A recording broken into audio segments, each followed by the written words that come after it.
Okay, so here we are getting prepared for the sitting. I'm just going to read this morning. This is from John O'Donohue. He's a lovely Irish poet. Unfortunately died very early. It was very sad. And contemporary of David White's, another beautiful poet from England. So here we are, setting oneself still.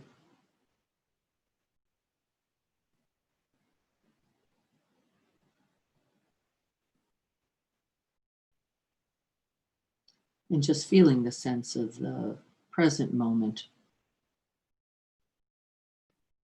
in this body.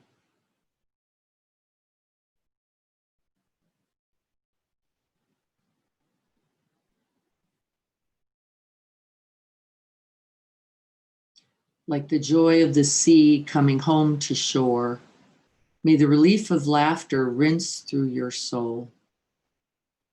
As the wind loves to call things to dance, may your gravity be lightened by grace. Like the dignity of moonlight restoring the earth, may your thoughts incline with reverence and respect. As water takes whatever shape it is in, so free may you be about who you become. As silence smiles on the other side of what's said, may your sense of irony bring perspective. As time remains free of all that it frames, may your mind stay clear of all its names. May your prayer of listening deepen enough to hear in the depths the laughter of God. John O'Donohue. And so preparing to sit, thank you so much.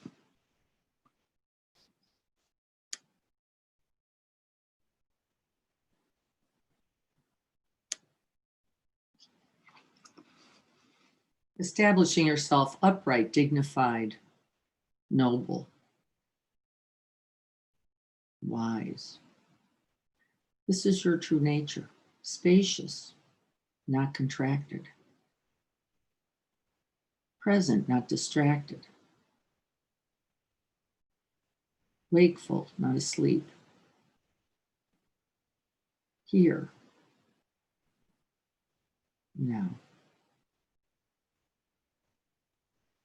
May we call to mind all the good that's possible in these few breaths, remembering all that has come from the past, the present, and the future to support us, to protect us, and guide us.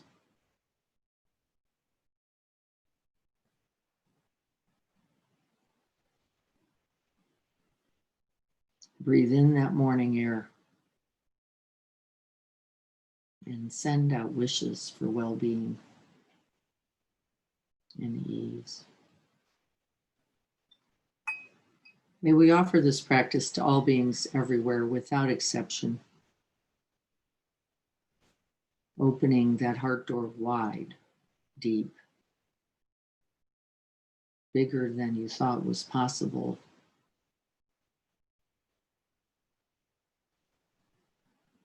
Breathing in and out to that infinite portal. May we all be happy and free.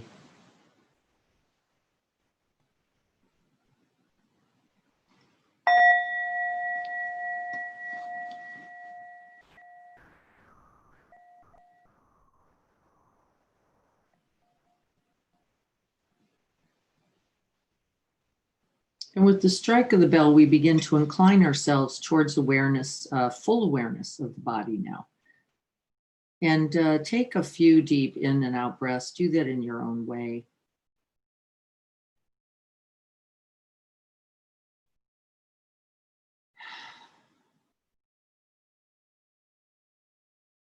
Feeling both the expanse of the body and its natural softening.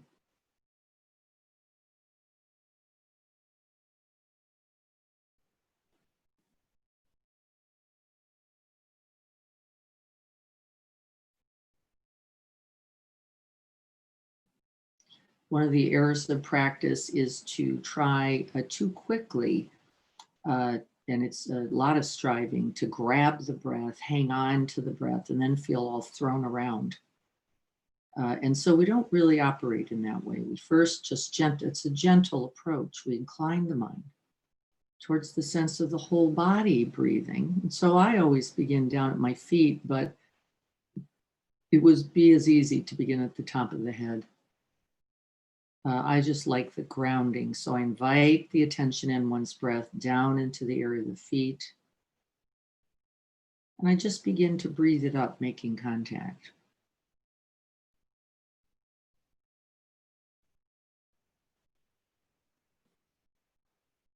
Into the legs.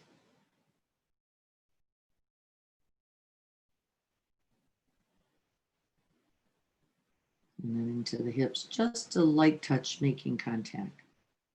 There are the knees.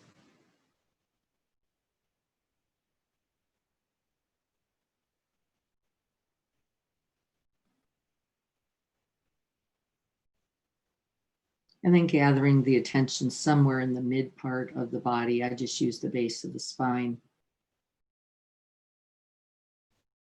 Taking a breath or two there. And then using that in-breath once again to move up the body, up the backside. We're feeling in, as Roshi Jones says, strong back.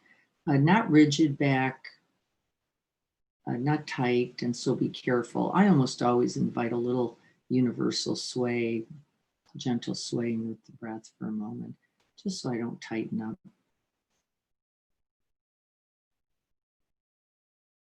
And up the top of the head, which invites a little tilt of the chin downward towards the chest, and this is perfect alignment.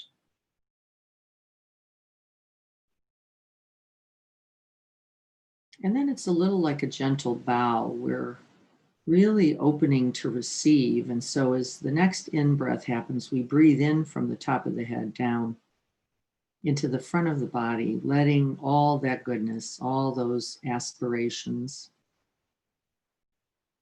really climb right into the body.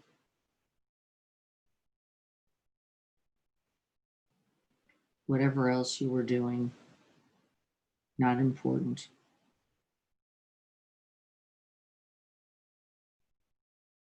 Moving over the face, the neck, and the shoulders. And in terms of the polyvagal theory, we actually know that this little body suturing, touching into the body, is actually somewhat essential for whole being awakening.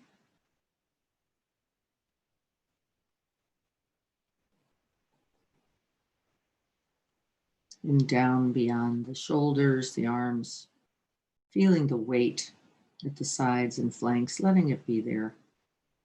Touching into the hands, feeling its warmth or coolness. And back up into the chest as we settle into the breastscape.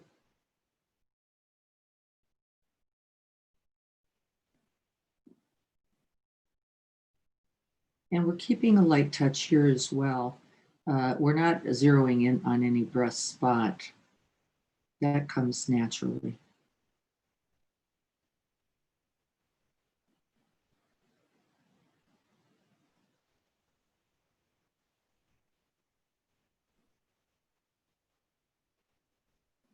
I'm always struck by the vulnerability and tenderness I feel when I really come into the body. A little bit shaky, a little bit, I can feel a kind of a natural human shake in the truth of this being alive.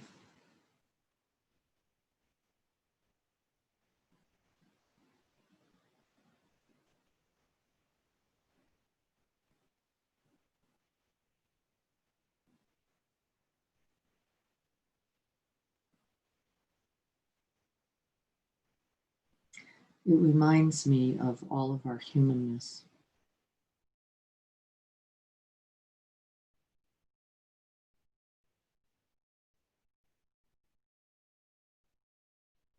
And as you hold your own, recognize that you're holding mine and others also.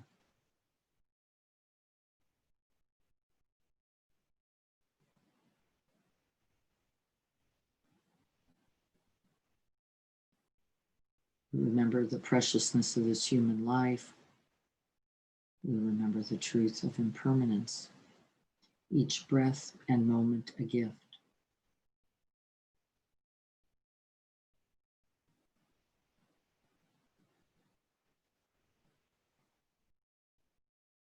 We recollect that all our thoughts, words, and deeds have consequences, and that this is what will be left.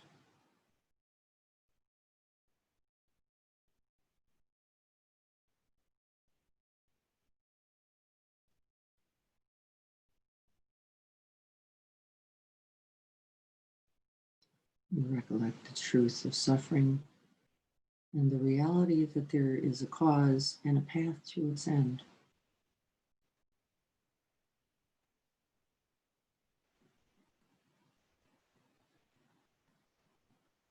And having recollected these first thoughts, from the point of view of the teachings, it says, having established the body, having placed the heart-mind on the virtuous, on the wholesome, we simply breathe.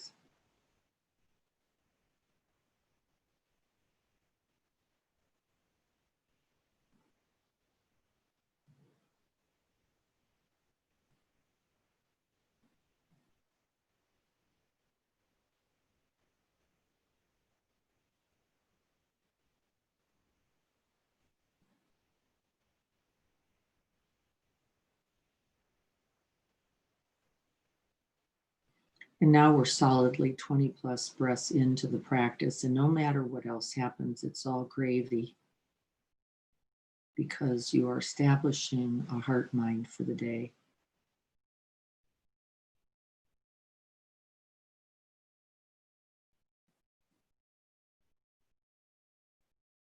We're cultivating, even right now, a certain quality of fearlessness, the willingness to turn towards the truth, beginning right here in the body.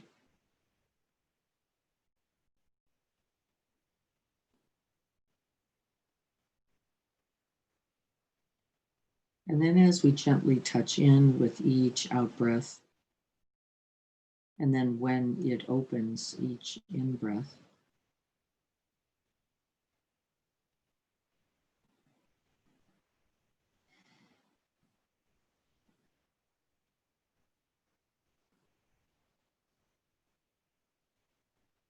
we smile as we have contributed already in a major way to greater happiness, freedom, and well-being for ourselves and all others already.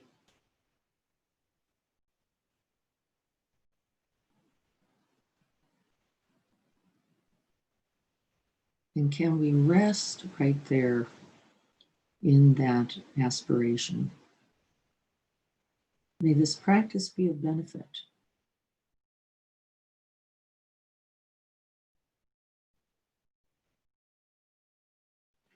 And as we set that aspiration, we let each breath then be a marker for our commitment to that. We continue to align the mind, to align the thoughts,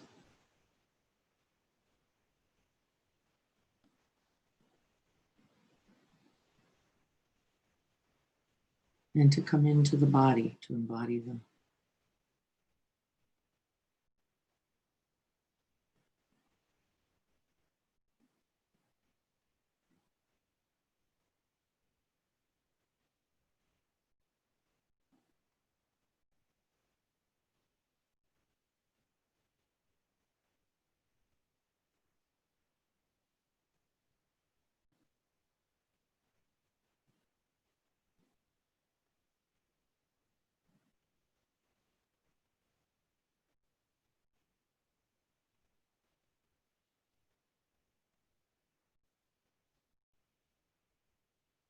It is only in the present moment that the aspiration can be enlivened.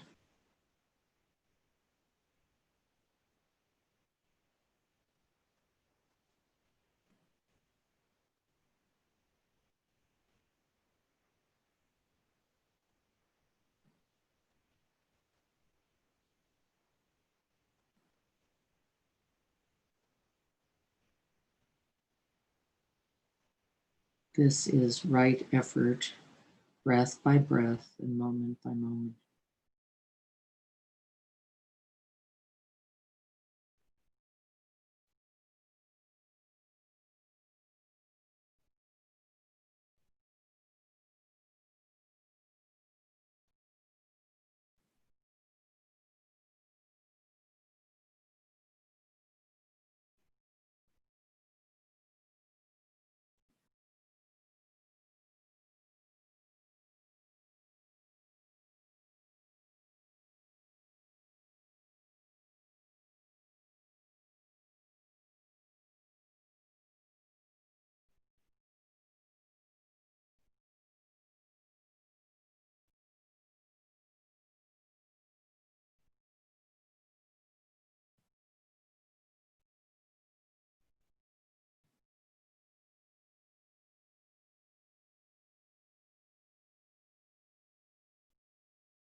And so this is both a top-down and a bottom-up practice. We both recollect the truths, the good, and then we breathe it into the body. And we also make contact with the body, feeling its humanness, feeling its sense of presence.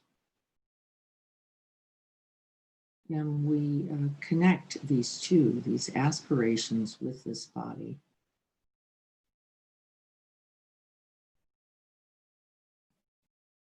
So that each breath becomes a part of that prayer.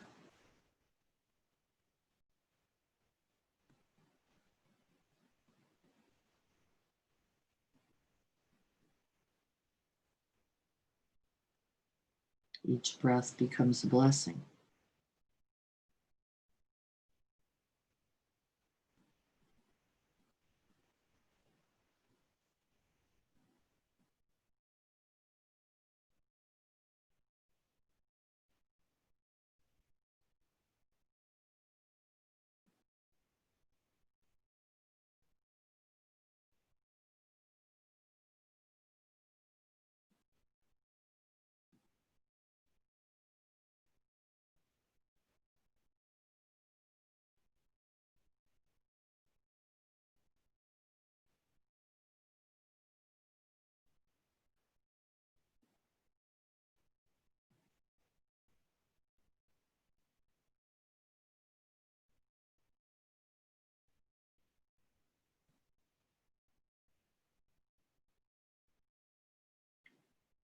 And if all that it feels like is actually happening is that you're quieting your own mind, softening and opening your own heart, resting your own body, this is good.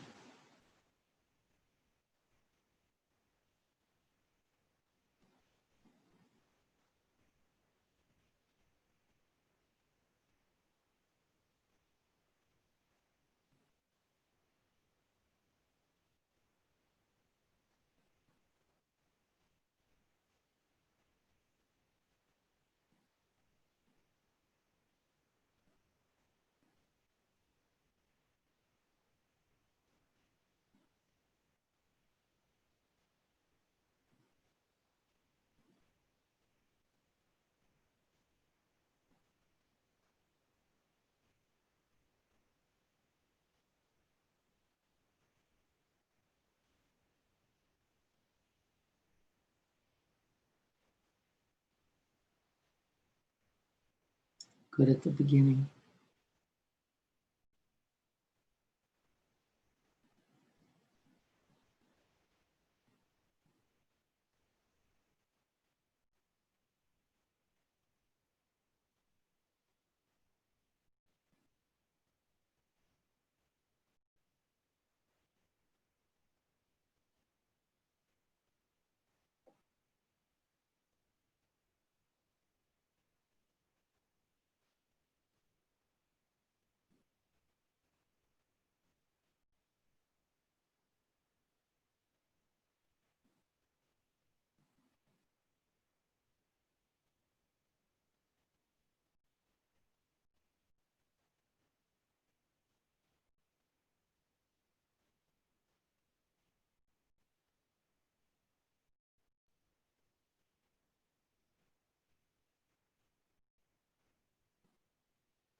We can feel ourselves becoming whole, stable,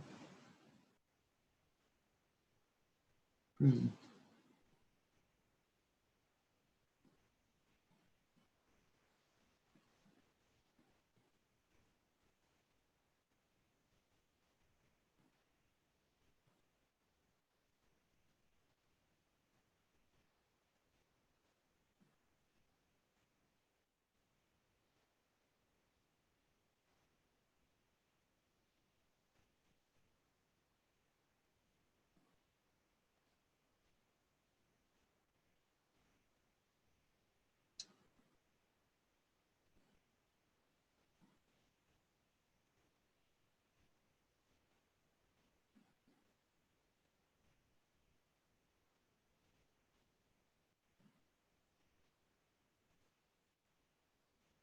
And then for just a practice opportunity, I'd like us to begin to open beyond the body into the open space all around you.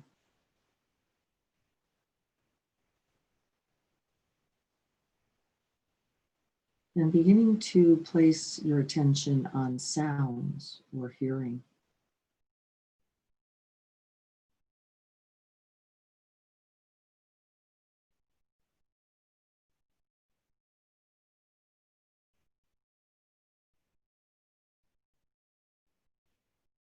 We don't lose contact with the breath. We actually expand the attention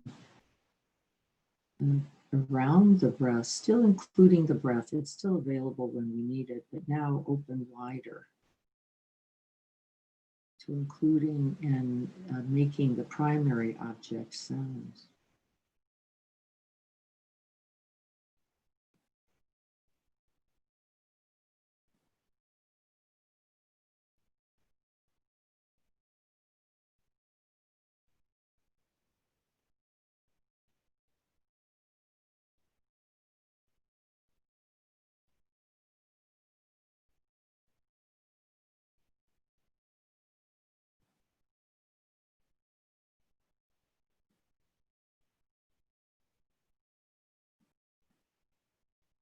And won't take too long before you notice that not only are there sounds coming and going, pleasant sounds, unpleasant sounds, neutral sounds,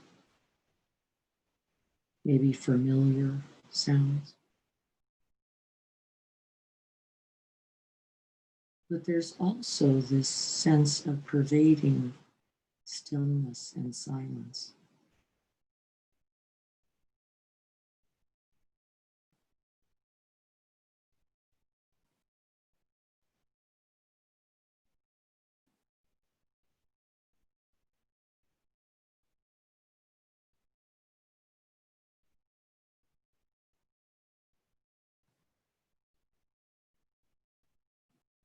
We're going to place the mind actually in that open space. Excuse me, open space, so that we can let sounds simply appear and disappear.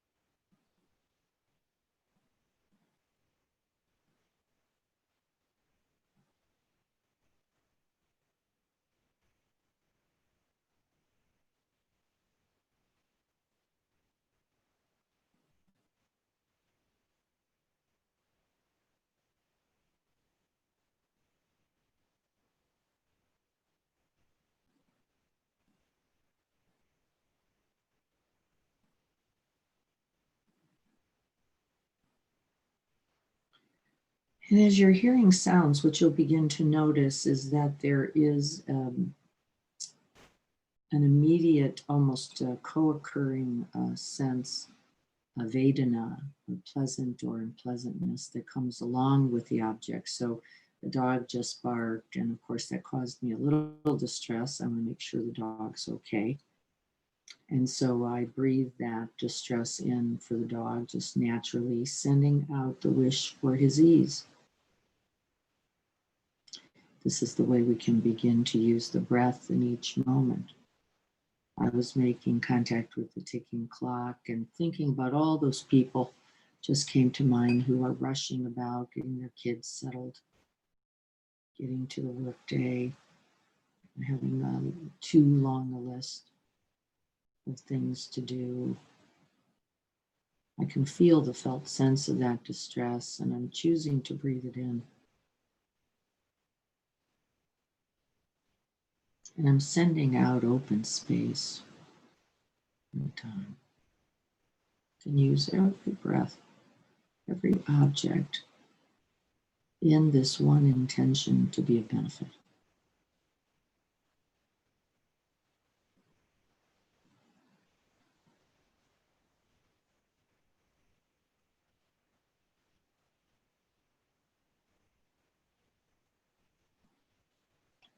I can sense and feel the silence and the pervading ease it offers. You can breathe that good in as well. Everything can be used on the medium of the breath.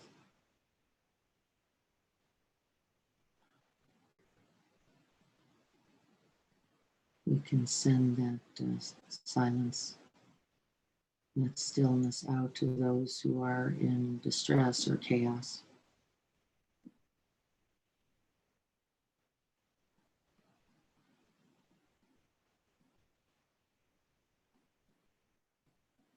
And of course, we can always also offer it to ourselves. This day is feeling crowded and demanding. We can breathe that very stillness, silence, and open space in for ourselves. And I like to begin this way, particularly if I'm not stable myself.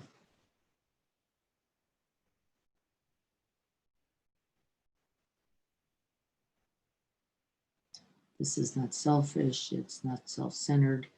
It's actually offering yourself what you need so that you can be of greatest benefit. It is good.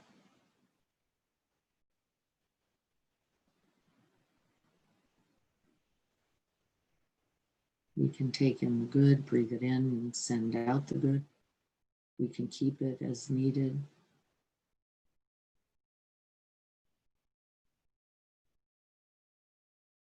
And I always like to begin by making contact with the blessings.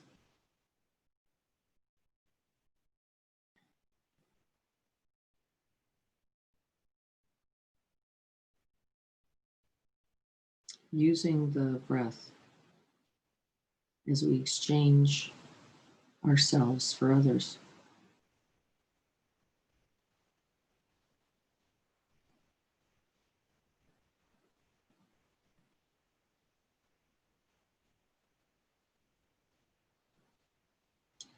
I'm sitting in a warm house on a beautiful morning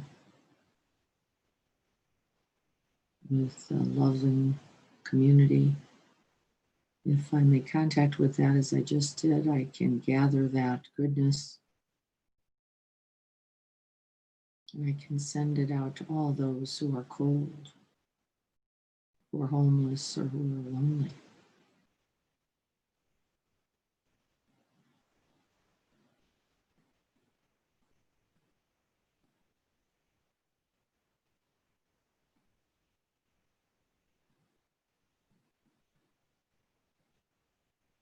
And we don't have to go about the business of looking for the good. It actually, as we open, will come to us.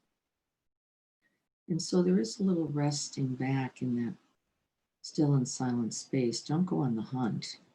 It's a little more than you need.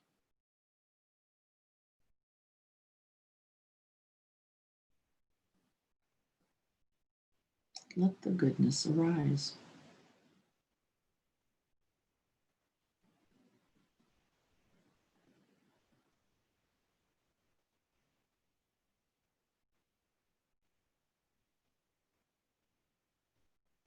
As we gather the aspirations, as we breathe them in to settle our own heart minds, there's only one result, really.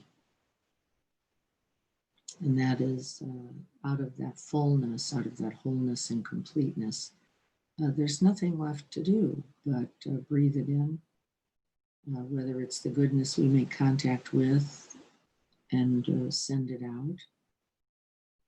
And I like to begin that way. As I said, that's my preference for you.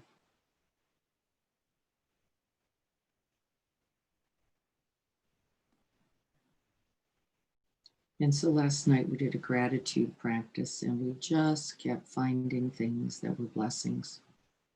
It's useful to incline the mind in this way to begin the day. It's useful to end the day in this way.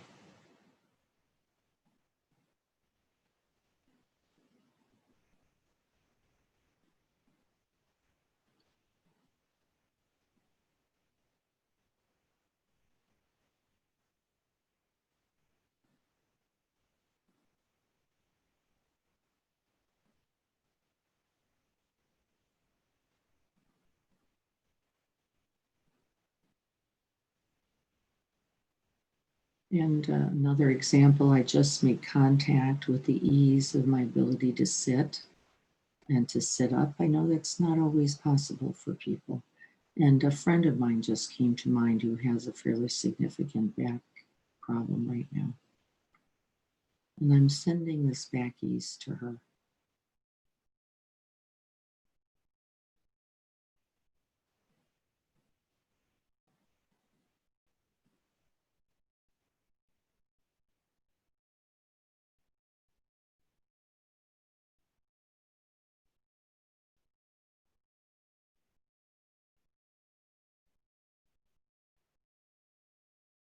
So the heart, mind, and body simply become a way station, a transfer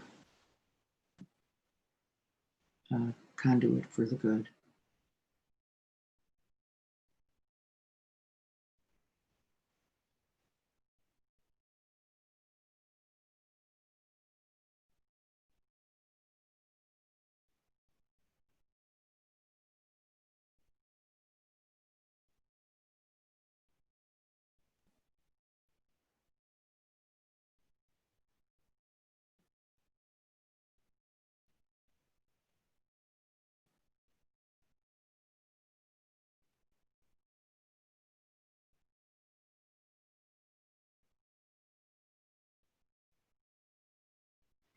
In this way, we fortify ourselves, stabilize ourselves, and begin to recollect, remember, and align with the good.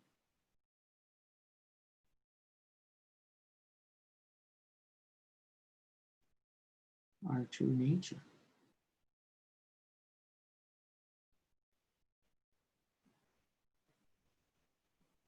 And if you're doing this in a way that you can truly feel it, you can begin to feel a fullness or a wholeness.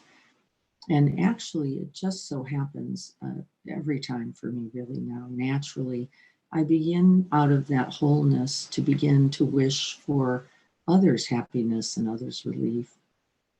And then I get a certain courage and fearlessness for pointing towards something more difficult. And so now I'd like you to recollect something that has been challenging, maybe in the family, maybe in a relationship, maybe in a work environment,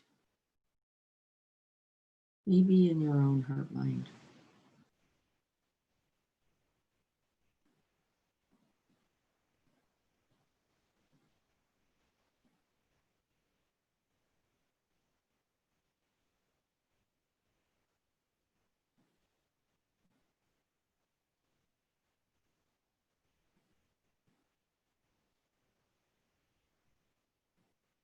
It can be something from your own life and experience, of course, and can be something from another's. And I really couldn't think of anything particularly distressing right now in my life. But so what naturally happened is someone came to mind who was in some self-judgment and recrimination.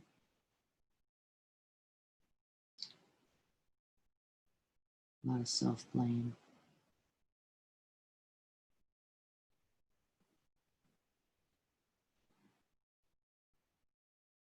I'm seeing if I can open to that experience. I'm picturing them. I'm seeing their face, feeling the kind of weightedness or heaviness that I sense in them. And I'm simply first opening my heart.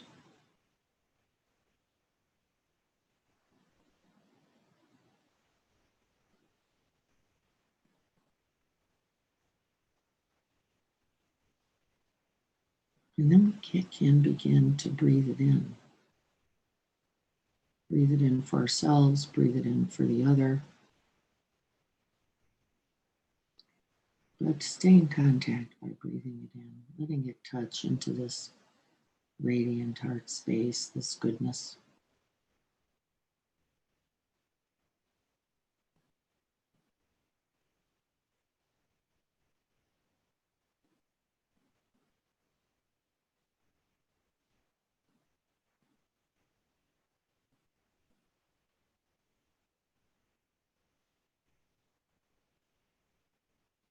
And for some people, breathing it right into the heart, the physical heart or the emotional heart, feels too claustrophobic.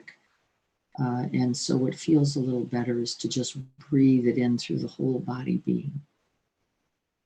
And see if you're struggling, if that can offer any relief for you.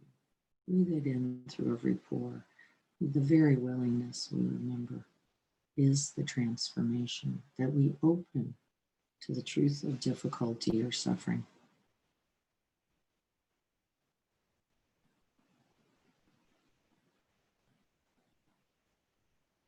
And that we turn towards and breathe it in. May I take this suffering in with this breath.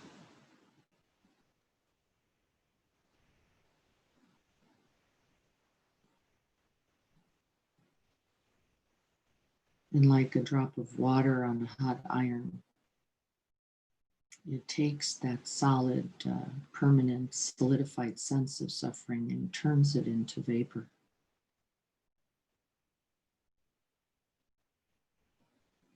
And that vapor is pure, clean, wholesome, and virtuous, and we send it out with the out breath.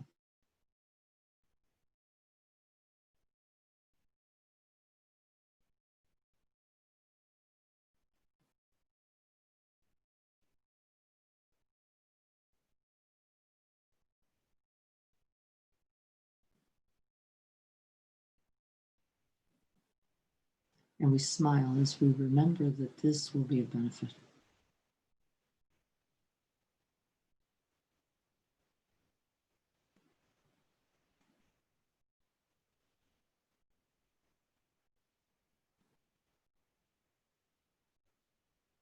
And I stick with that as at least for 4 or 5 good breaths, and as long as it feels useful.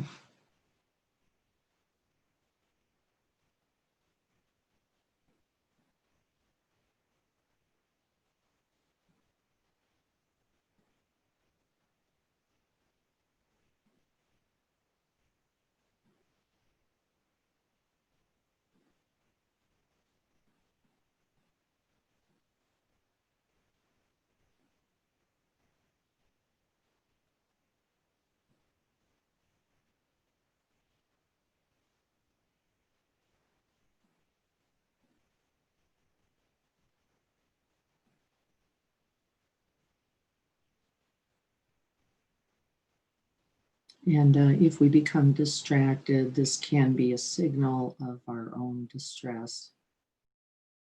And it can be just as valuable to breathe for yourself right now in this distraction, in this avoidance, in this wish for something else.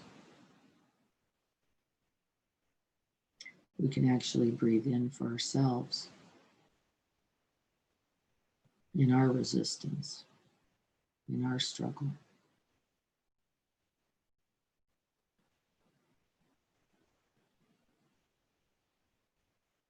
And we send out fearlessness. We send out freedom. We send out stability, and we send out remembering that we are capable of contributing to the good right now.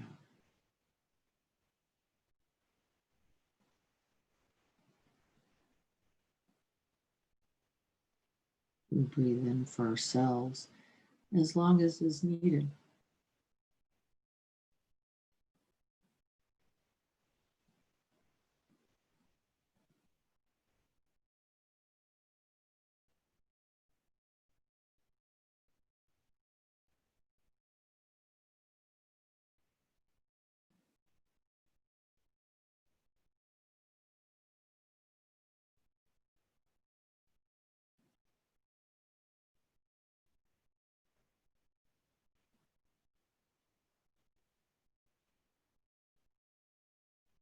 And then once we fill the tank, we open the heart, we soften the body, clear the mind. Using as many breaths as we need, we can once again then open slowly, gently, opening to all those others right now who feel and know this too.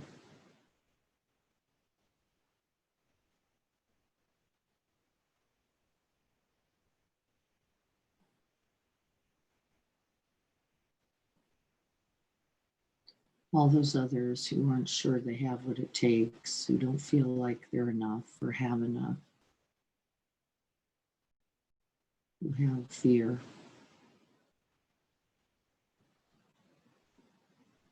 a sense of hopelessness or dread, whatever's happening. We breathe it in.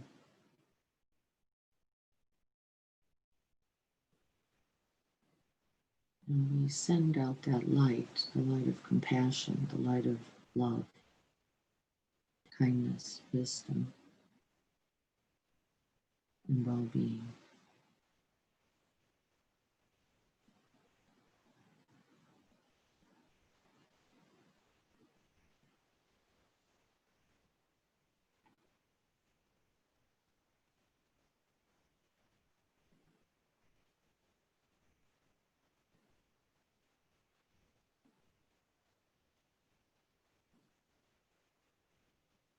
And you'll know when you're done because there'll either be just a lot of open space, means you're probably ready to rest.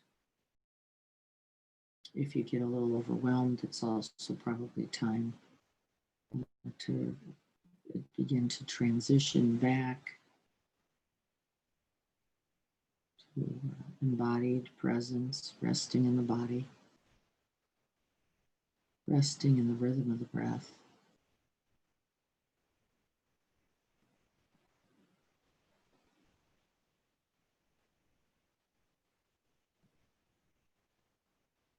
Connecting to that wide open, still and silent space.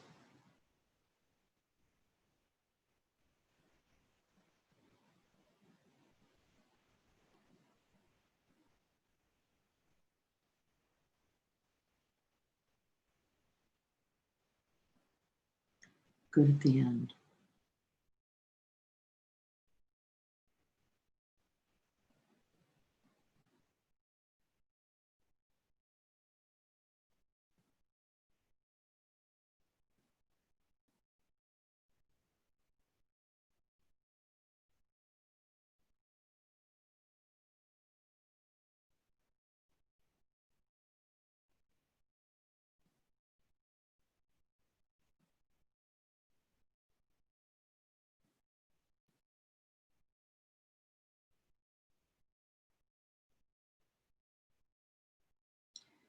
And in these last few moments, we simply smile and rejoice at the goodness that has been cultivated.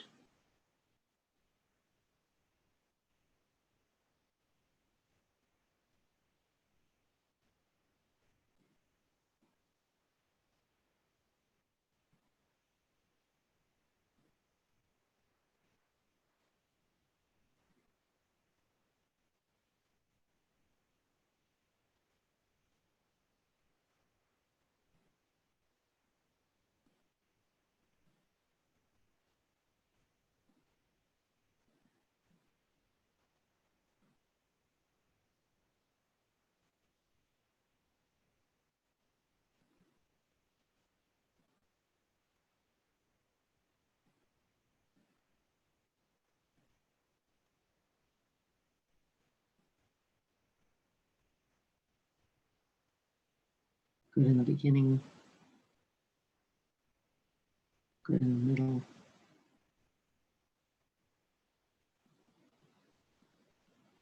Good at the end.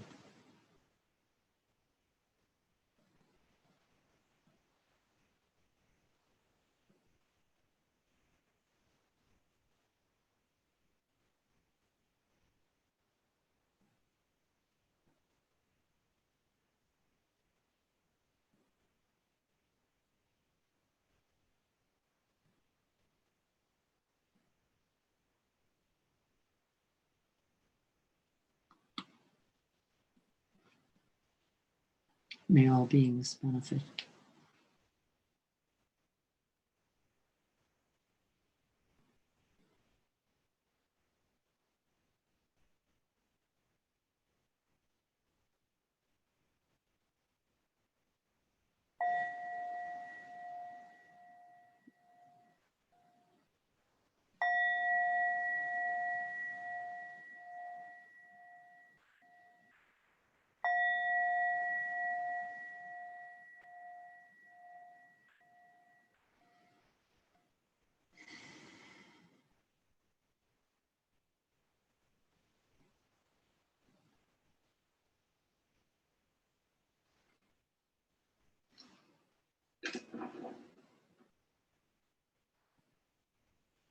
Are there any questions about that practice? We've been doing it for a while, and you notice I try to offer some variations, so you see it's not static.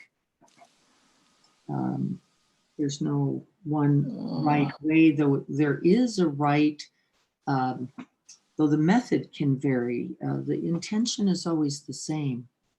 There are not multiple intentions. The intentions are quite constant, so. I don't see anybody asking anything there. Great. I want to go over, since we have so many points in point 7, and I want you to pick one this week. And I will point to what mine is. I'm going to go to the Pema Chodron. I'm going to have to likely refresh this so that you guys can see it. And hopefully you can see that.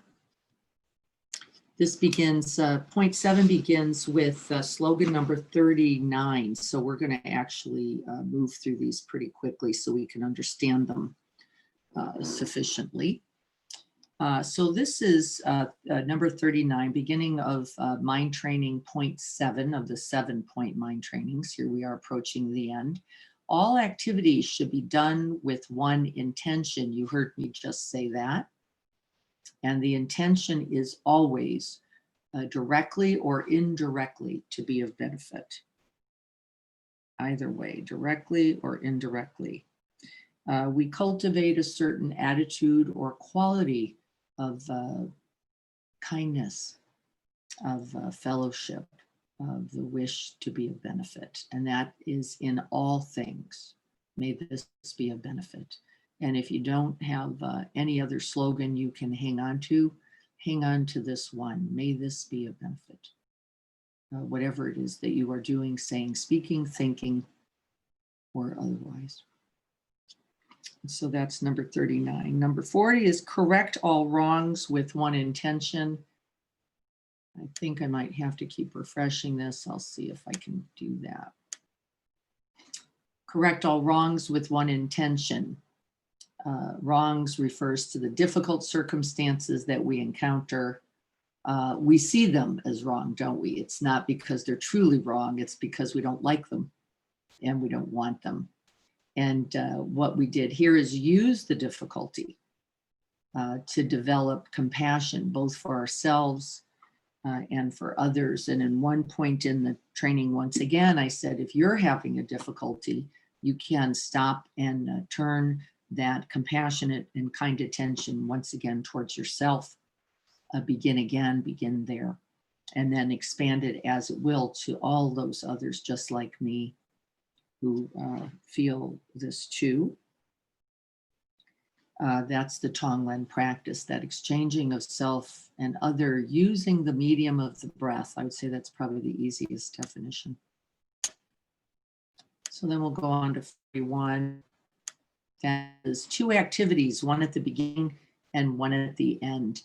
This one I use often as my intention setting.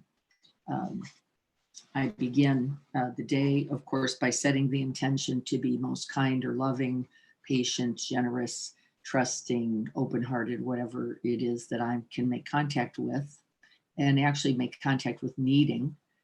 And then I spend the day trying to make contact with that aspiration and realize it moment by moment, no matter the conditions of the day.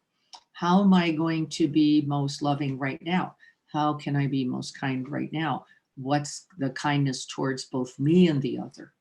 And I spend a lot of time there so that I don't get into bias or prejudice with, well, it's kind to them, but miserable for me.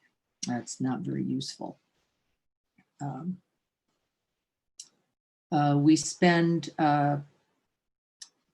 defining the intention, living out the intention, and then at the end of the day, recollecting and rejoicing in the intention, even including, it says here, I believe, if not it should, even the mistakes we've made. And in fact, I've gotten so much better at that, which is to say, wow, that really didn't work out. That really wasn't the direction I was hoping that would go. I thought this would be of benefit, and it actually ended up causing more distress or more harm or confusion. And I am grateful and rejoice in that deep knowing as well, because then I can live more in accord, more in alignment, and from greater wisdom from those moments of clarity. This is number 42. Whichever of the two occurs, be patient, whether it's good news or bad news, whether you like it or you don't, whether you're in the mood or you're not, whether it's to your benefit or the benefit of others. We take all those two, meaning opposites, and we use them all. So we have a bias, a tendency towards a biased mind. We go, well, this, because things are going pretty well, I could use this. And we also have the capacity, all of us, to collapse in the face of unpleasant, distressing, unwanted moments. And it says, no, whichever the two occurs, use them all. So we breathe in the good and send it out. We breathe in the bad and convert it, and then send out everything we have towards the good in that regard. Be patient with yourself and don't lose your sense of perspective. That means watching for our own habits of reactivity there. Watch for that habit. It's one that, again, particularly now, I think we're really making a lot of contact with as things are beginning to heat up politically and otherwise. In the world, along with COVID and how to respond. 43, observe these two, even at the risk of your own life. This is serious business, right? It says, no matter what, really unconditionally, we hold to the vows that we have taken. And the two that are familiar in the Buddhist tradition, though we could think of endless numbers of vows we've taken. Marital vows, how to live those. Vows to care and protect our children. How do we do that? So these specific vows are just specific to a tradition, but I think the idea is that we stay in alignment with our commitments and that we don't abandon them because of conditions. Like, I don't want to think about that right now because I'm having such a good time over here. So, and we don't abandon them in tough times, which is this just too hard. I didn't think it was going to be this hard, so I'm just not going to do it. And so those are our habits, and that's that reactivity I think it's so easy to get caught in, which is, well, I'm good on the vow or the promise or the commitment until, or the practice folks, right? Until I'm not. One of the things I know, and I've struggled with this at early stages of my own practice, which is I practiced on days when everything was good. And I didn't do anything on days that things were bad because I was like, it's too hard. I don't have time. I'm just not in the mood. And this really says, no, stay with and honor the commitments. And the truth is, what do we all know? It pays off both for ourselves and for others. So number 44 is train in the 3 difficulties. And the 3 difficulties that they is seeing your insanity or your reactivity would be another way to put that. Pema is using Chogyam's words here. Recognize your craziness, your insanity, your stuckness, your preferencing, your wanting it your way. Just see it. That's the critically first point. And then do everything you can not to act it out or not to react in similar ways. And this is a fun teaching. This is one of my favorites, which is do anything different. One of the ways we know that we break these mind patterns in the neuroscience, actually, it says do anything else. So if your habit is to have a martini, have an orange. If your habit is to shut down and not talk about it, make sure you tell somebody. If your habit is to hold resentment, take birdseed and throw it in the air and make sure you let it go. It just says break those habits, however you can find a way to do so, and then make this a practice for life. And I love that. Train in the 3 difficulties. This is how we use them. So number 45 is take on the 3 principal causes. This is the causes for the good, the causes to the benefit. And it says these are the teacher, the teachings themselves, your own capacity, awakening, and all the conducive supportive conditions that we can find. And so I started that way today, didn't I? Which is make sure you're set up well to be successful. This is really useful. And we're a very harsh culture in that, like too bad for you, do it anyway. And we hear that, don't we? Particularly if we're in corporations, like tough. I don't care if you don't have the time. I don't care if your own work-life balance is off, to get it done anyway. Well, no, we know that causes and conditions lead to success and causes and conditions lead to failure. And so give yourself the time you need, the rest you need, the nourishment you need, the exercise you need, the care you need, so that you can accomplish these lofty and really to some extent we know on the Bodhisattva path, these impossible, really, goals. And the truth is you can realize them. Again, one moment at a time. 46, pay heed that the 3 never wane. Gratitude, thank you very much, towards one's teacher, and not only a teacher meaning a person, but all the teachers in life, right? Not one teacher, really it's everything that is the teacher and the teachings in this life. Can we be grateful and feel blessed by it all? That we've been had the privilege of being offered these teachings is really by itself amazing. That we have the time on a Tuesday morning to practice, amazing, and that we stay consistent.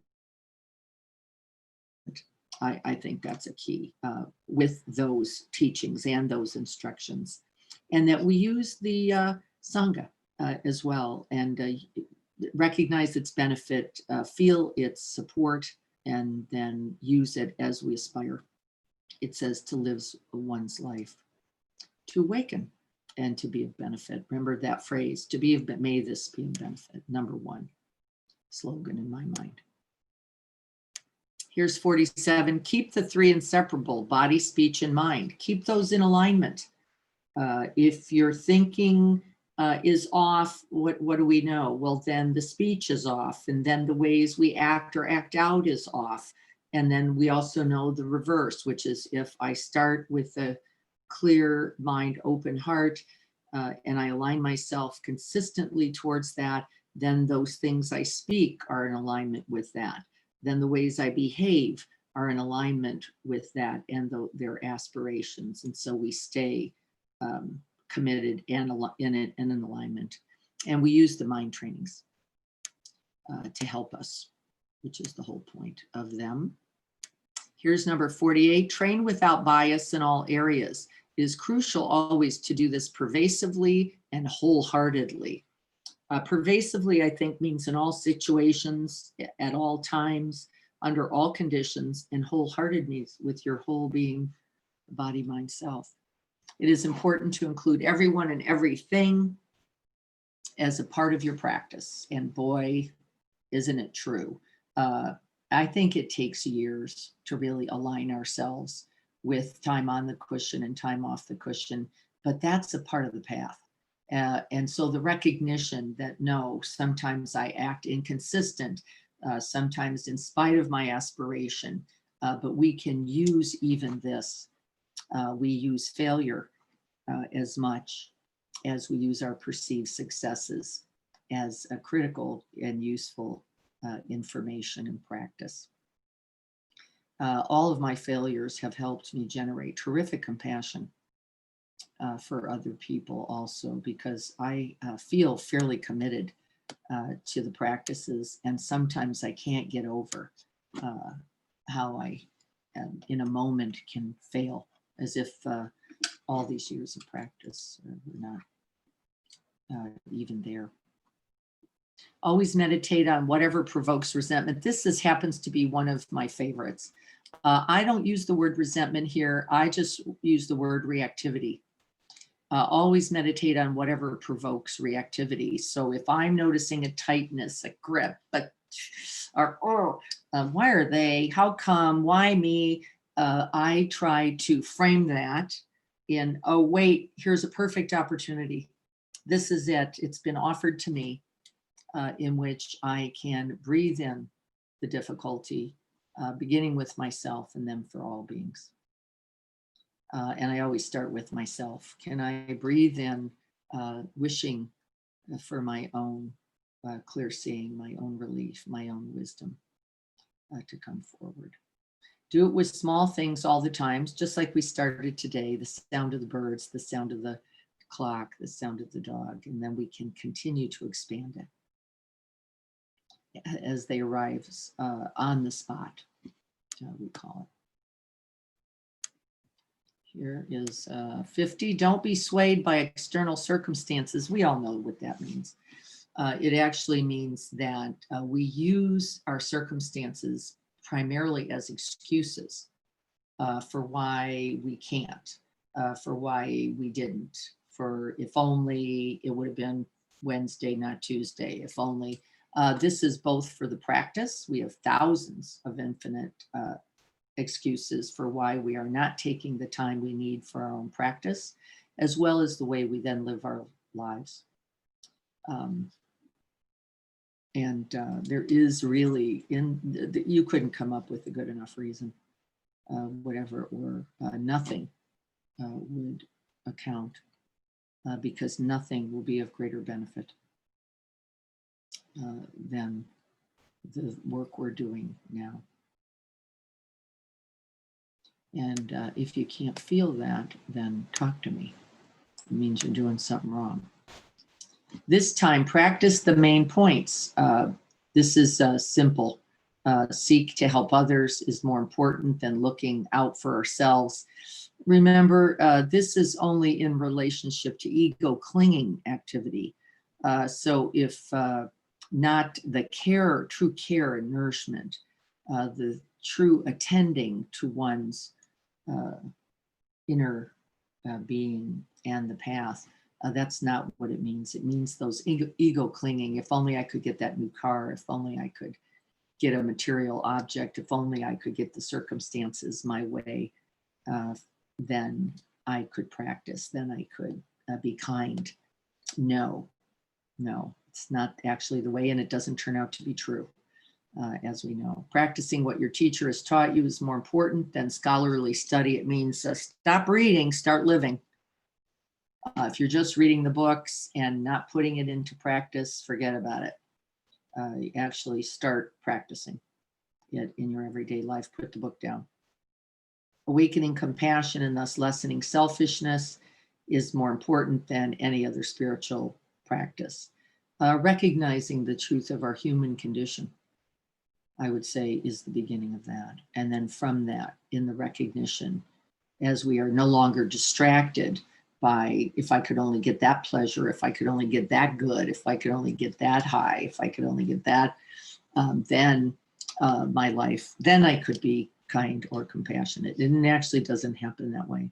It's as we turn towards the truth, both of the present moment and our own suffering as well as others. 52, don't misinterpret. It says, be watchful that we don't take these beautiful, virtuous qualities and cultivate a kind of arrogance, a type of pride, a type of ego clinging, like, look at me, I'm this now. And it's, we can, especially as we get judgmental of others, often who do not have a practice, this is one of those ways that we can do that. You're patient because you're working to get what you want, but not when your practice brings up challenges. You like to practice bliss. You like to practice pointing towards the good. You don't like the idea of suffering. You don't want to look that way. And we all have some moments like that where either we are not sufficiently resourced, by the way, which is different than preference. We should not always go into the deepest water if we don't have the right strength and stroke for that moment. So that's a different thing. But this is really looking for preferences, looking for things that we want, looking for things that are going to make us look good, using things for worldly gain, for entertainment, for accumulation. That's the idea there. Things that will make us, I don't think admired's probably,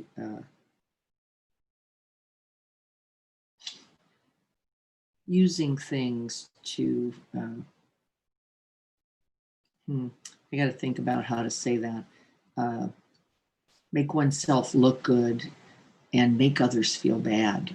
There's something closer to that I'm thinking about, but I'll hang on to that for later. This is the end of that. The others, again, talking about worldly gain and wishing for suffering of enemies, like I've got it, you don't. 53, don't vacillate.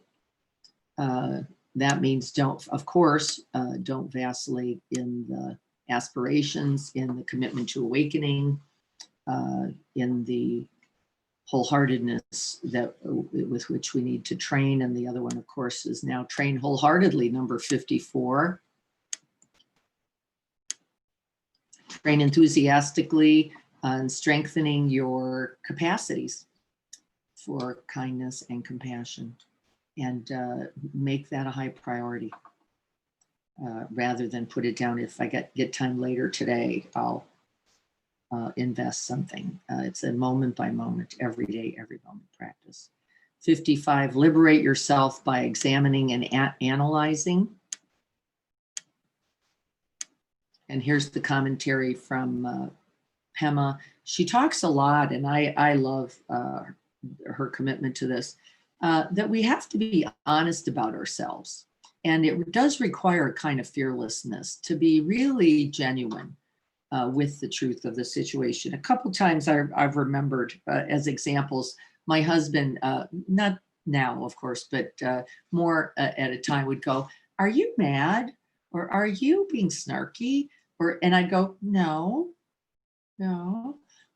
Yes, I was, but I wasn't being very honest with myself.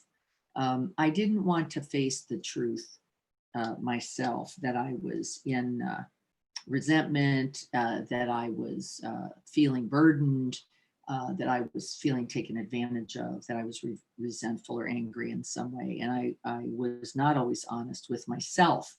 Consequently, it was not very honest with him. And the second word that I love is fearlessness. It takes a lot of fearlessness to be able to be genuine and authentic with our vulnerabilities and our humanness, to say it's true. I am fearful. I am feeling resentful right now. It is something I need to look at. I do feel exhausted and depleted. This does feel too hard, because if we cannot be honest, we cannot find the way to its relief. 56, don't wallow in self-pity. And I think that's self-explanatory. This is why me, too hard for me. How come me? Well, because you're capable. Don't be jealous. And the commentary is quite brief there too, which is working with jealousy when it's small, it's in its seed form. Those little grips of, wow, they got to go to Bali. What about me? Jealousy, we know, and envy both come out of fear and out of a sense of insufficiency, not having enough, not getting someone to commit enough. And we have to be watchful. We're using others, again, as our conditions for being okay and living out our compassion and kindness. 58, don't be frivolous. We waste time doing all kinds of unnecessary things. Can we remember, and it's very difficult, isn't it, that each day comes with an urgency. It's essential that we remember that there is only this moment in which to live it out, whatever it is. Love, compassion, kindness. And the last, one of my other favorites, don't expect applause. Don't be looking for credit. Don't look for the good news. Don't go, but I don't have evidence for this being going the way I think it was supposed to go. You may not see that evidence.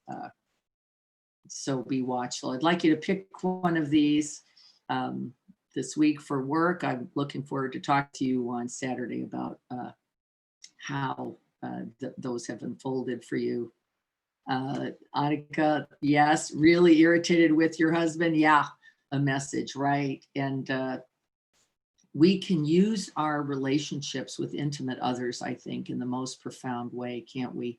Because I think we tend to play out or act out our fears, our vulnerabilities terrifically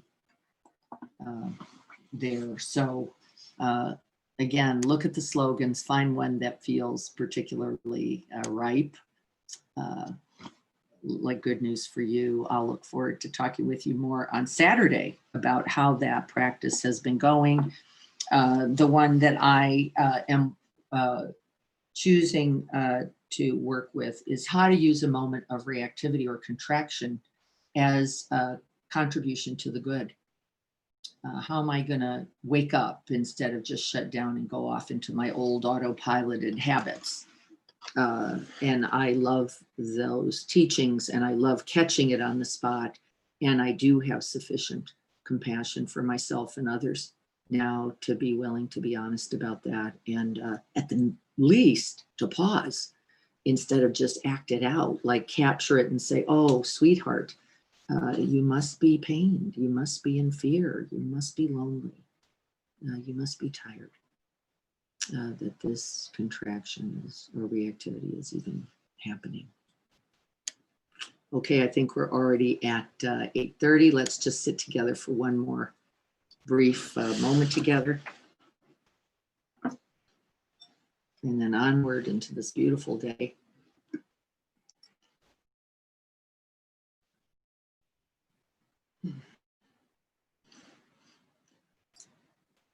And so we can use everything on the path.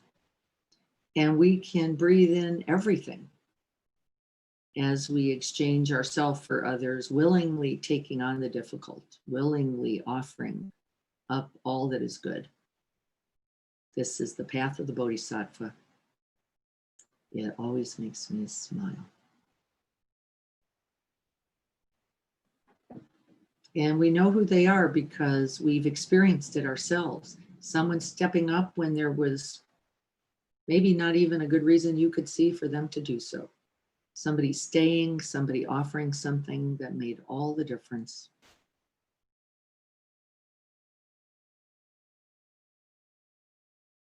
And that contribution made things better that they couldn't even see and that you won't even be able to see. May we dedicate this practice and all of its merits to the suffering and the realization of abiding happiness and freedom. May we breathe it all in, and may we send out its blessing, which means that you have to see its blessing first.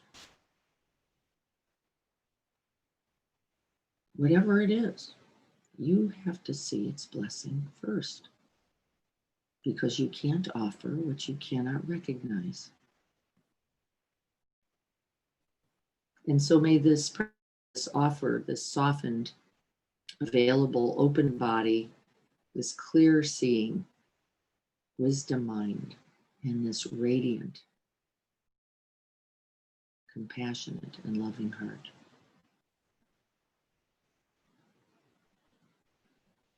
We breathe it in and we send it out. May all beings be happy. May all beings be free from suffering. May all beings rejoice at the blessings and goodness afforded them.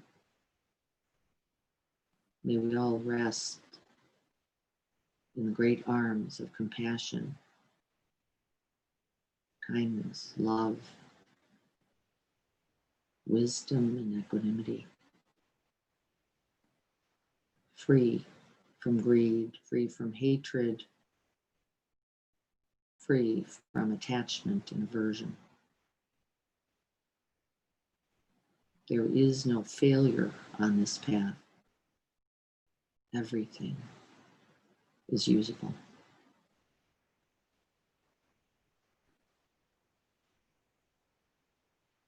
May we have the honesty, the fearlessness, the patience, and the self-compassion to continue.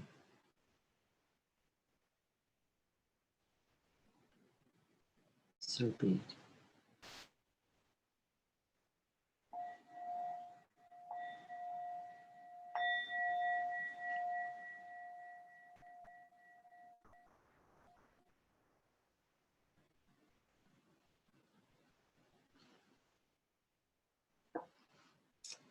Thank you all so much. Thank you for being here. 7 o'clock is starting to feel a little bit early because it's still a little bit dark. So thank you. I know it takes a little bit extra effort to get yourselves here. So I'm very grateful for that. Thank you all so much. Find your slogan in the point 7.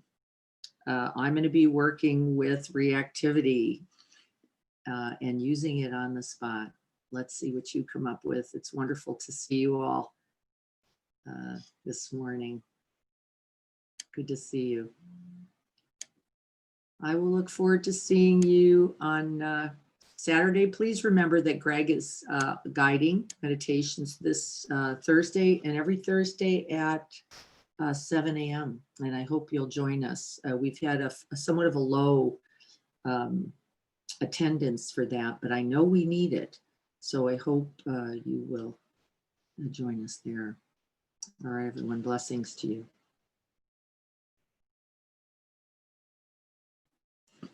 Have a very good day.